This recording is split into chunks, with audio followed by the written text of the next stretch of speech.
కాసర్ల శ్యామ్ గారు. నమస్తే. సినిమాలోని పాటలు ఇరగదీసేశారు, విడిగా చెప్పక్కర్లేదు.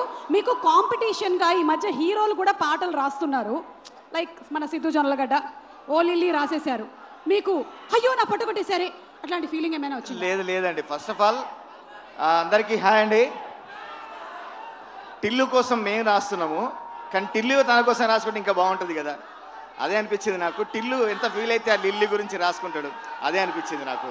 ఏదో ఒక్కసారి మీ సాంగ్ మీ నోట వినాలని. అంతేనంటారా? ఏ ready boys, ready for the song.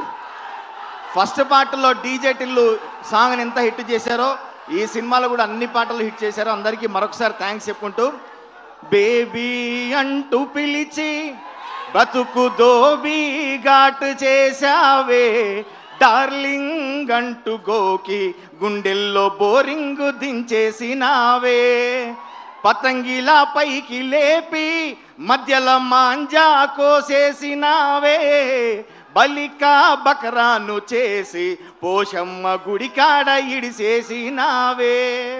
టిల్లన్న మళ్ళా నువ్వు బకరా కావాలి, మళ్ళా 100 కోట్లు కొట్టాలి, ఈసారి 200 కోట్లు కొట్టాలి మనస్ఫూర్తిగా కోరుకుంటూ, నిన్నొక రాధిక ముంచితే ఒక రాధిక నన్ను లేపింది. నేను ఆ రోజు మన ప్రీ రిలీజ్లో మాట్లాడిన స్పీచ్ కూడా ఎంత వైరల్ అయింది. Thank you so much. Thank you so much Kasarla Shyam గారు.